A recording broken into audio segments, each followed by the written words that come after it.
Okay, I'm just going to give it a minute or two so some people can come on live so we can start hopefully sharing this video.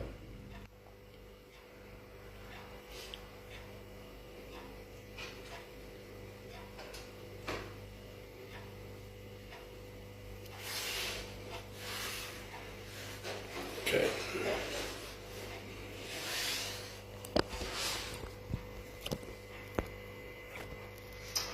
Well, this is the first time for me doing a live stream, so bear with me. I see some people popping up there. I'm just going to give it like a minute before I start. I want people to hear the full story here.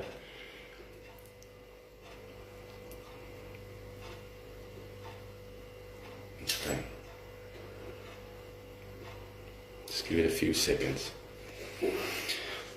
Thank you for the people that's live online.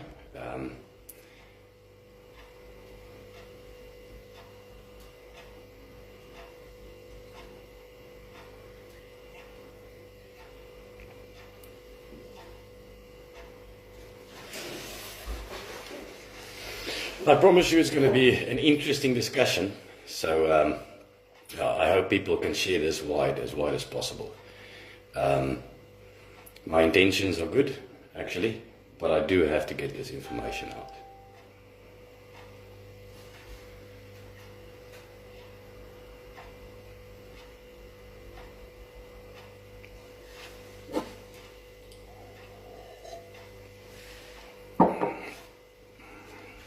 Okay, people are coming online. Thank you for this.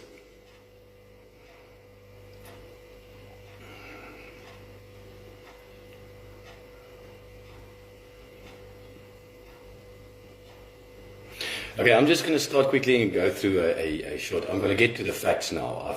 The information I'm going to share is all factual. It's all on record. It's available. So I put myself out here, and I say I hope people will share this video so others can see it as well. Everything I state here is fact. It's on record, and people can take me to court for this. I will state the same things, and they can hear it in the factual recordings that I have available. I'm just going to start off on a quick 2 minutes just to explain where I come from. I'm just a South African citizen, like every other one of you. I am not into politics. I am not a politician at all, and I'm apolitical. I've been bumping heads with a lot of politicians in my own community here since the start of COVID, and trying to get a local economy created, trying to get people jobs and assistance, and to date, sorry for that. To date, they've been pouncing on me and giving me a lot of grief for that. They've banned me from all the local groups and whatsoever, which is okay.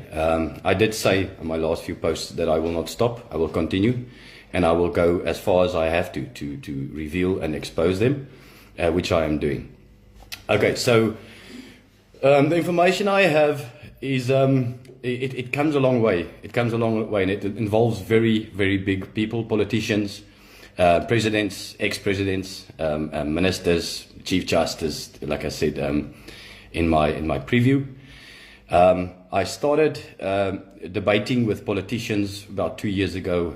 Since COVID, I picked it up a bit, and I crossed lines with a man called Neil de Beer. Okay, so he knows about me as I did release a live video on an Australian channel. A few snippets of the information, on-hand information, in his own voice recording was revealed as well. They did contact me afterwards again. They were very angry with me for releasing this information publicly, and because it's sensitive and it does affect every South African. Okay, so just to start on that story of how this cabal and the government and everything works together, how they are intertwined and decide where our country is going and what political system is implemented. Started with this discussion, and Neil revealed a lot of stuff to me. I've actually publicly challenged him on Facebook that because according to him, he's going to become our president in 2024. And it's highly likely, and I will explain why just now. So he revealed that he was a Mkhonto Sizwe spy before 1994. Okay, so first question I have is, how did Neil de Beer, the grandson of the De Beers family, and he's still running their family, he's still the chairman of Debtcorp today, like he revealed, how did he get into Mkhonto Sizwe pre-94? He was one of the rich families that obviously had lots of National Party support in the apartheid regime as well. They all made lots of money then, and they're still making money now during this, with this new government. They implemented and help implement. So immediately after 94, Neil de Beer, he was in the military, then he went to the security police, old South African regime. Then he went over to Mkhonto Sizwe, where he became a top spy. There's a book out about him, the Mandela Spies. There's a couple of them. And then he, directly under Jacob Zuma, by the way. Then he joined Thabo Mbeki as an economic advisor. And he started rolling out the NEPAD economic policy throughout Africa, actually. South Africa, and then SADC, and then Africa. So this is direct involvement from the top business families directly in the ANC enclaves pre-94, actually, and then going forward. He continued being economic advisor for many presidents, as he claimed himself, and then went on to implement the central banks throughout Africa, the African Monetary Fund in Africa, and he also started an investment fund. According to sources, it's based in Mauritius, that invests in African infrastructure like harbors, rail and power stations. So they've got it covered from all sides. Then Neil revealed that 9 powerful business families are basically connected, and they came together to change this country.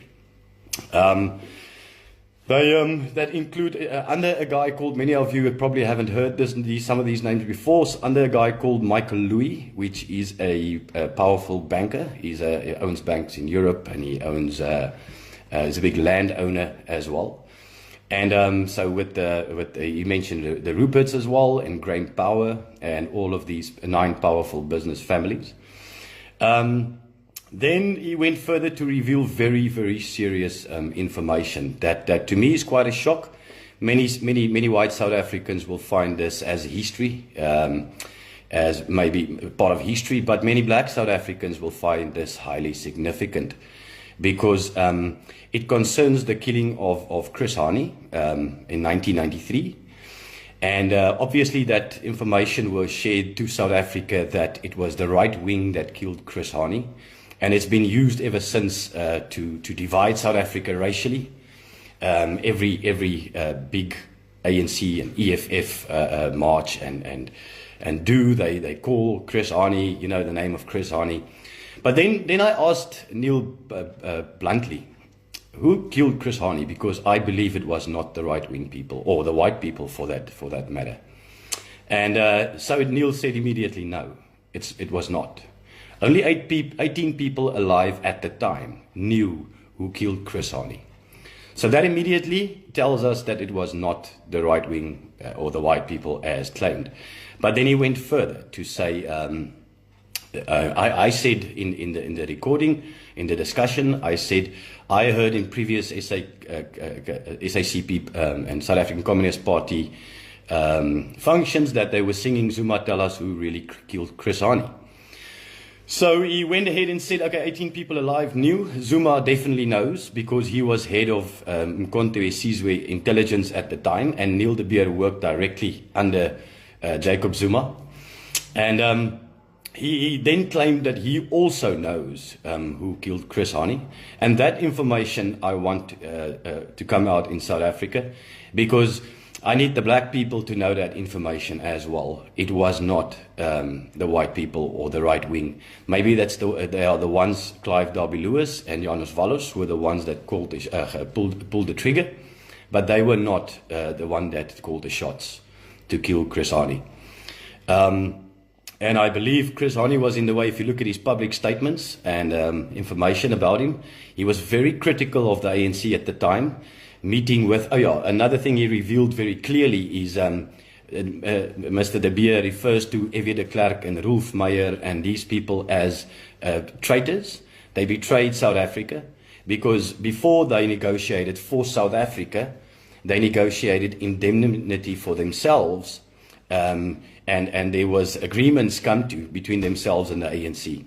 And Chris Hani was very critical of this, and he mentioned publicly, if the ANC struggle heroes or the people that struggled ends up driving Mercedes Benzes and live in palaces, then the entire struggle will be lost, which basically it is.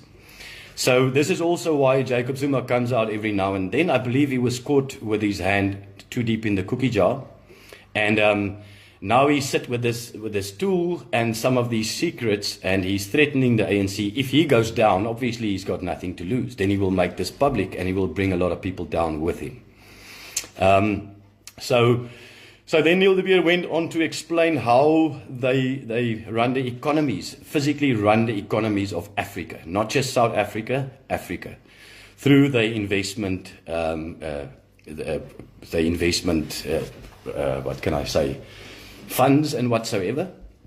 And then he went further to say how they are going to change the political system in South Africa. They are currently in the motion of changing the political system in South Africa to a system that is currently being rolled out globally.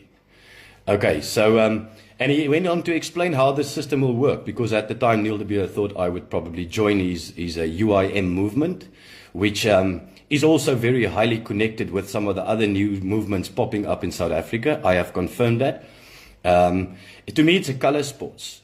Politics has become a color sports. It was blue and red and black, yellow and white. And now it's orange and green and all these new parties. But people should really look at these facts. A lot of the politicians, the clean politicians in the parties that existed up to now, are starting and forming these new parties. I know for a fact Masawa Lakota is involved. He was the first one. Michael Louis, the guy that I explained just now, he was the one that drew up this new legislation for independent presidential candidates, the direct election that was passed by our constitutional court. The full bench passed it, and it's now in front of government. They also said it was openly accepted by our government. And people should ask, why would the ANC openly accept this new policy? And I can explain this, because this is very much orchestrated, people.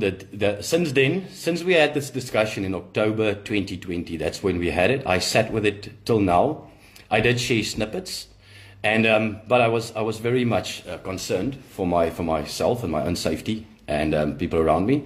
But I have obviously set up some insurance to make sure that if this information does not come out, and if anything happens to me or anybody around me, that this information will come out either way. So I took a lot of this information. It's an hour and a half recording that we had a debate, and we really revealed a lot. I will share this. I will share this recording as well. And like I said, I will state this in a court. I did send this information to the Zondo Commission, which I personally believe state capture took place in 1994. It took place when the De Beer family had their grandson in the top enclaves of the ANC already. And so this all is connected. You must listen carefully, please. This is all connected. I've emailed our government many times. I have warned them. I have warned them about this, and I've emailed Julius Malema many times.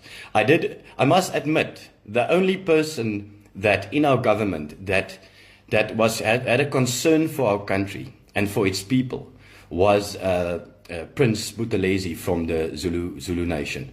I only afterwards actually found out that he's the Prime Minister of the Zulu Nation, but he was very concerned because I've put forward issues of the food price that doubled globally, and how that's going to affect South Africa and Africa, our neighbors and everyone.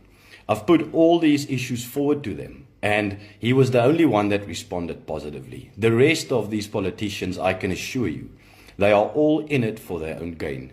And I've got a lot of facts to prove this. I will just ask South Africans this basic question. Have you ever seen one of our ministers or one of our senior politicians fired or taken to book or jailed for corruption, for collusion? And I personally say this publicly. Every single politician in our parliament is either in cahoots, is either guilty or is complicit to what is going on here, because they can use our constitution, they can use our rule of law to stop this, but they don't. Why would they not? Why would they not do this? Neil de Beer shared the information, for instance, Musi Maimane. We all know he was the leader of the DA. He stepped down from the DA. Suddenly, Ellen Zille came back, and these old DA people came back that made it much, very much a white party, like almost the NP government party in the past. And they came back, and I knew straight away this is going to destroy the DA, or at least reduce the DA. So Mr. Neil de Beer went into detail and explained the system that's coming in, basically what they require. They need the ANC to drop below 50%. And we can all see since then, I can personally see since then, how the ANC is physically self-imploding.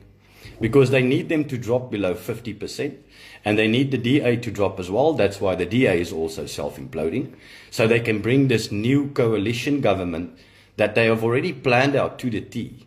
And they need basically 6 million votes to be the swing, to have the swing vote, and then take control through that means. This is all stated on record. So I took all this information, I shared it with Chief Justice Zondo. Actually, just the day before he requested to be extended, I was hoping it had something to do with it. But then they requested me to fill in an affidavit and share it and break it down to specific laws, exactly what law was broken. And I personally felt that was, I see myself in this situation as a whistleblower with lots of information that is critical to South Africa. Then they come with this, I have to break this all down and put laws to it and whatsoever exactly. It's very basic to see what laws were broken. I mean, looking at Mr. Chris Hani, what happened there, that's murder and that's collusion at the top level in our country. And I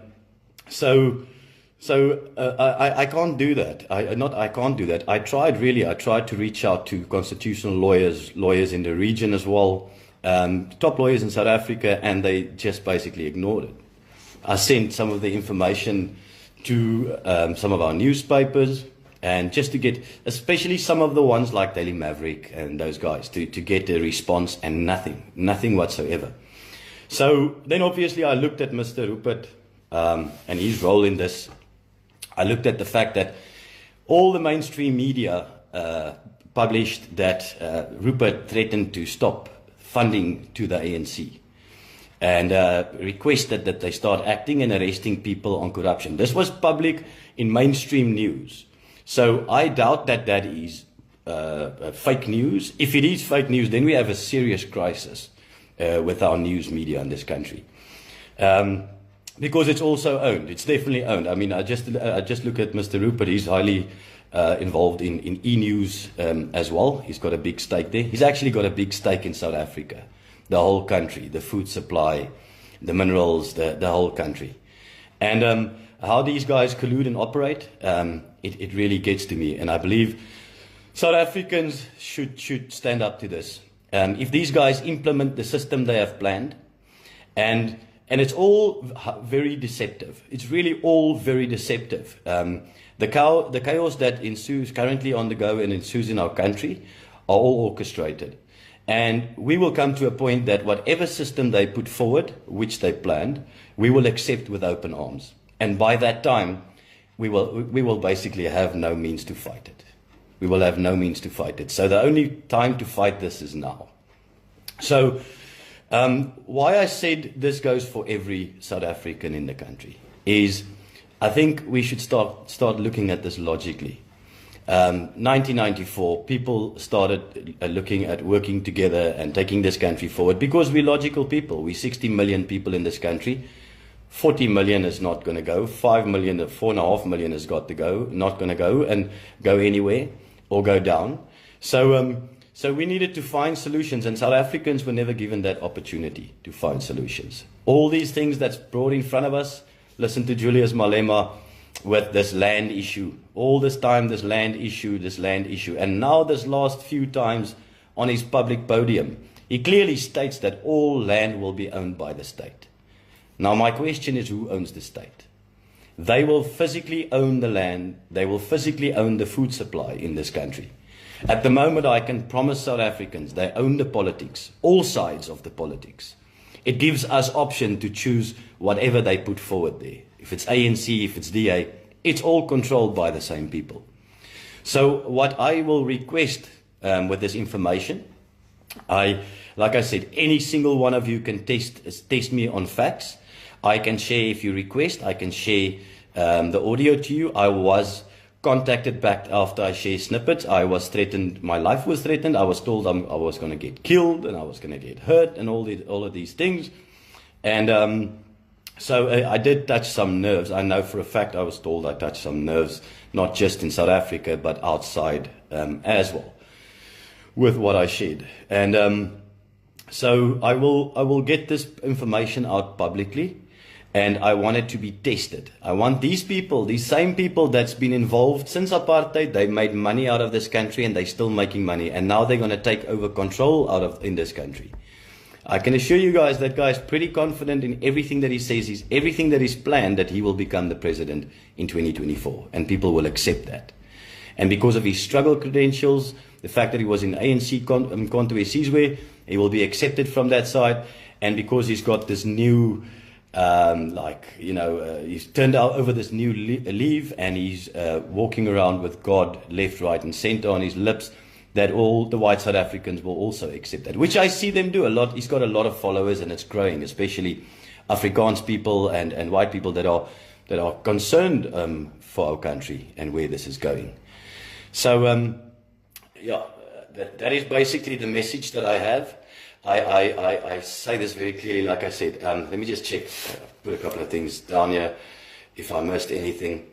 I will make that audios public. There's both of them, the one that I shared and also the response after I shared that was very angry. And actually it revealed some more information of who these people are. Okay. So yeah, that's it. I'm going to keep on pushing forward with this.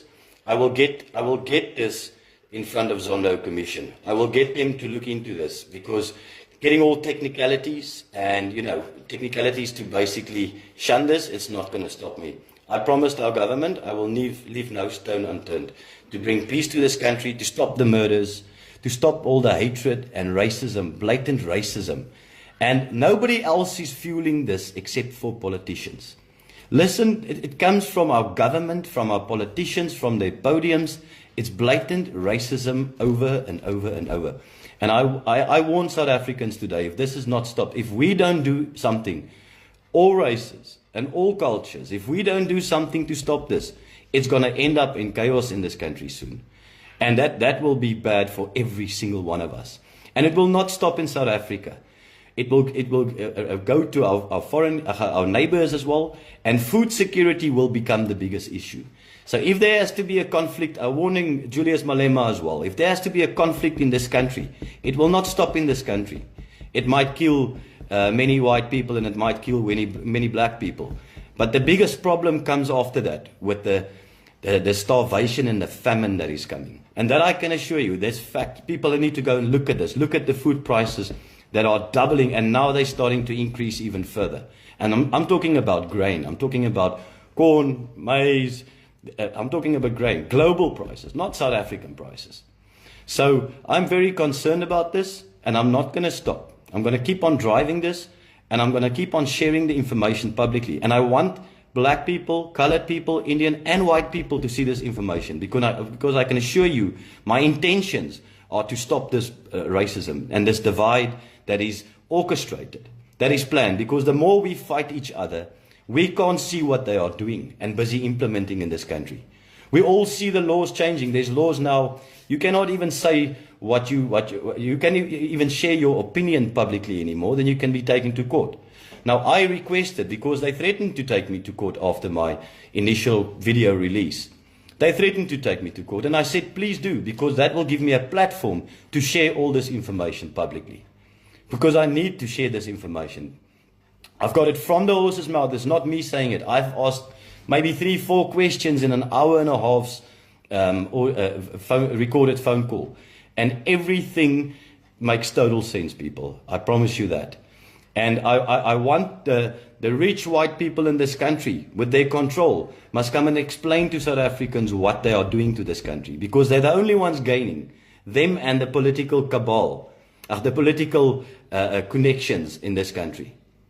President Cyril Ramaphosa, in the emails I've asked him, I've actually did mention dishonorable members in my email, and asked them, what are their intentions? Cyril Ramaphosa became a billionaire in this country out of black people suffering. There's no other explanation for that. BEE contracts on the board of major companies, a director of major companies. He was involved in Marikana at the time. He was on the board of directors at the time when Marikana went down. And nothing that just gets swept under the carpet.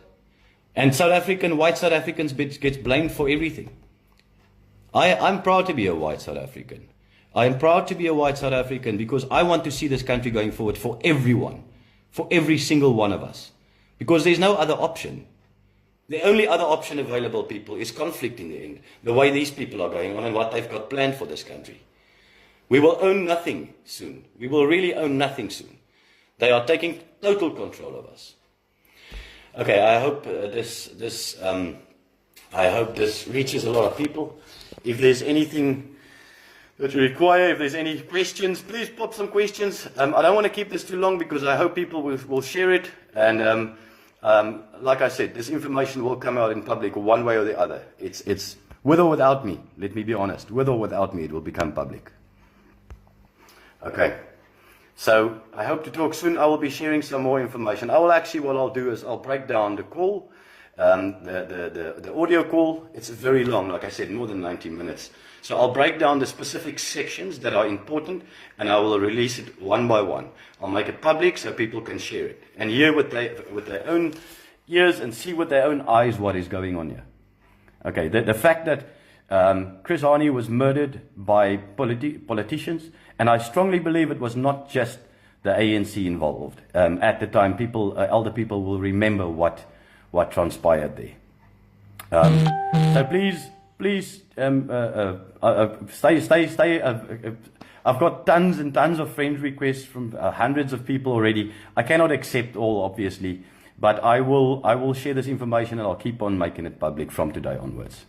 I thank you for your time, and I trust this goes the right way because it's really, honestly, intended to help save our country and not to destroy it any further. Thank you.